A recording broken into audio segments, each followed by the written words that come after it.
तो दोस्तों एक बार फिर से स्वागत है आपके अपने Hindi YouTube channel simple learn पे। मैं रजत आपका बहुत बहुत स्वागत करता हूं। आज वाले वीडियो में हम बात करेंगे क्लास 10th का जो हमारा सेकंड चैप्टर रहता है अम्ल छात्र तथा लवण के इसके अगले टॉपिक के बारे में। मैंने पिछले वाले वीडियो में आपको कुछ चीजें बताई थी। अगर आपने पिछला वीडियो नहीं देखा तो आप एक बार उसको जरूर देखिएगा, ठीक है। तो उससे क्या होता है, चीजें जो है वो आपको आसानी से समझ में आने लगती हैं।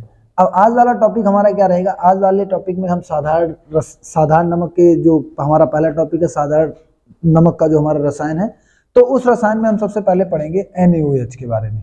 NaOH इसको इंपॉर्टेंट कैटेगरी में रखिएगा। ये NaOH एक्चुअल में बनता कैसे है, इसको कहा क्या जाता है, तो देखिएगा ये NaOH इसी को हम क्या बोलते हैं, सोडियम हाइड्रोक्साइड कहते हैं। इसको क्या बोलते हैं, सोडियम हाइड्रोक्साइड। तो आपसे कोई जो आपका पहला टॉपिक रहेगा वो क्या रहेगा, सोडियम हाइड्रोक्साइड।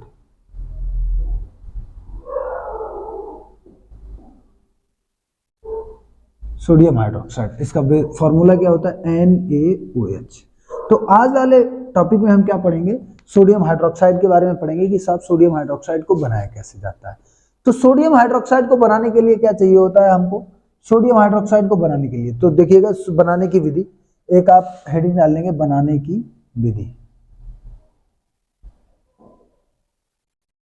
बनाने की विधि, बनाने की विधि क्या रहती है। आपसे कोई पूछे कि सोडियम हाइड्रोक्साइड को कैसे बनाया जाता है, तो आप क्या कहेंगे कि सोडियम हाइड्रोक्साइड को बनाने के लिए किसका जलीय विलयन लिया जाता है। सोडियम हाइड्रोक्साइड को बनाने के लिए, सोडियम हाइड्रोक्साइड को बनाने के लिए सोडियम क्लोराइड के जलीय विलयन में विद्युत धारा प्रवाहित की जाती है। तो जब विद्युत धारा प्रवाहित करेंगे तो हमारा क्या प्राप्त हो जाएगा, हमको NaOH सोडियम हाइड्रोक्साइड प्रवाहित हो जाता है। तो देखिएगा बनाने की विधि क्या रहेगी, जब सोडियम क्लोराइड के, सोडियम क्लोराइड के जलीय विलयन में, जलीय विलयन में विद्युत धारा प्रवाहित की जाती है, विद्युत धारा प्रवाहित की जाती है, विद्युत धारा प्रवाहित की जाती है, तो हमें सोडियम हाइड्रोक्साइड प्राप्त होता है। सोडियम हाइड्रोक्साइड प्राप्त होता है। इतनी बातें आपको याद रखनी है कि आपसे कोई पूछे सोडियम हाइड्रोक्साइड प्राप्त करने के लिए क्या करना पड़ेगा, प्राप्त होता है। कि आपसे कोई कहे सोडियम हाइड्रोक्साइड आपको तैयार करना है तो आप क्या करेंगे, तो आप क्या कहेंगे, जब सोडियम क्लोराइड के जलीय विलयन में विद्युत धारा प्रवाहित की जाती है तो हमें क्या प्राप्त होता है, हमें सोडियम हाइड्रोक्साइड प्राप्त होता है। अब बात आती है बनाने का तरीका, आपने लिख दिया बनाने की विधि। अब आपको क्या करना पड़ेगा, इसका एक एग्जांपल जो है वो देना पड़ेगा। मतलब आपको रिएक्शन लिखनी होगी, तो आप हेडिंग डाल देंगे रिएक्शन, या यहाँ पे क्या लिख देंगे, अभिक्रिया। हेडिंग डाल देंगे दोनों में से। अगर आप यूपी बोर्ड में कहीं पे अगर ये आ जाता है तो आप इस तरीके से करेंगे। तो हमने क्या किया, सबसे पहले हमने सोडियम क्लोराइड लिया। तो हमने सोडियम क्लोराइड का फॉर्मूला क्या होता है, NaCl। अब जलीय विलयन, अब NaCl का जलीय विलयन सोडियम क्लोराइड यानी कि आपका साधारण नमक होता है, और इसका अगर आपको जलीय विलयन तैयार करना है तो आपको इसमें क्या मिक्स करना पड़ेगा, H2O। और जब H2O मिक्स किया जाता है तो इसका क्या कराया जाता है, विद्युत अपघटन कराया जाएगा। विद्युत अपघटन का मतलब क्या होता है कि साहब इसमें विद्युत धारा प्रवाहित की जाएगी, और विद्युत धारा जब प्रवाहित की जाएगी तो Na जो है वो किसके साथ, Na जो है वो किसके साथ रिएक्शन करेगा, NaOH के साथ रिएक्शन करके क्या बनाता है, NaOH बनाता है। और साथ में आपकी क्या, कौन सी गैस निकलती है, हाइड्रोजन गैस निकलती है, और प्लस आपकी कौन सी गैस निकलेगी, क्लोरीन गैस निकलेगी। ये तो हमने बात की भाई अकॉर्डिंग टू हमारे किसके, अकॉर्डिंग टू हमने रिएक्शन देखा कि NaCl का जलीय विलयन, मतलब NaCl की रिएक्शन, NaCl को किसके साथ घोला जाता है, H2O के साथ। जब इन दोनों को मिक्स करेंगे तो हमको क्या मिलेगा, सोडियम क्लोराइड का जलीय विलयन प्राप्त होगा। और जैसे इसका विद्युत अपघटन करेंगे, विद्युत अपघटन कराने का मतलब इसके अंदर, जब इस विलयन के अंदर से हम विद्युत धारा प्रवाहित करेंगे तो विद्युत धारा प्रवाहित करने में हमको क्या मिलेगा, NaOH मिलेगा, और हाइड्रोजन गैस और क्लोरीन गैस प्राप्त होगी। अब विद्युत अपघटन कैसे कराया, तो विद्युत अपघटन कराने का जरा एक बार देख लीजिएगा कि जब भी विद्युत अपघटन की बात की जाती है तो एक कंटेनर लिया जाता है और इसके अंदर दो रॉड डाली जाती है।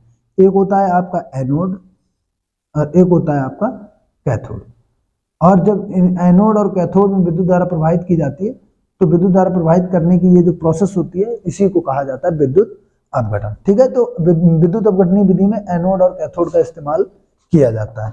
अब जब हमने आपको सबसे पहले वाले चैप्टर में मैंने आपको बताया था कि जब भी हमको रिएक्शन लिखेंगे तो रिएक्शन लिखते समय हमारा एक दिमाग में ये रहना चाहिए कि जब भी हमको रिएक्शन लिखेंगे तो रिएक्शन लिखने के बाद हम उसको ये चेक करेंगे कि ये रिएक्शन बैलेंस है या नहीं है।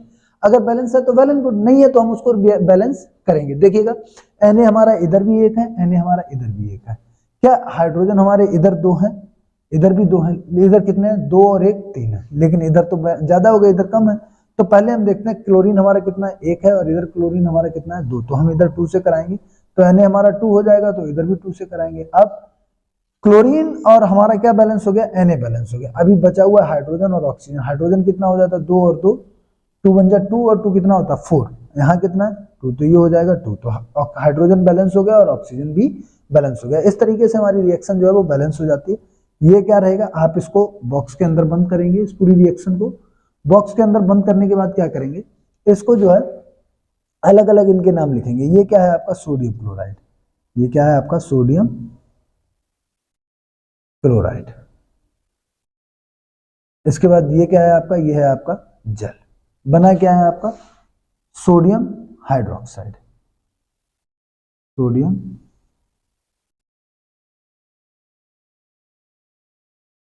हाइड्रोक्साइड। ये क्या हो जाएगी आपकी हाइड्रोजन गैस,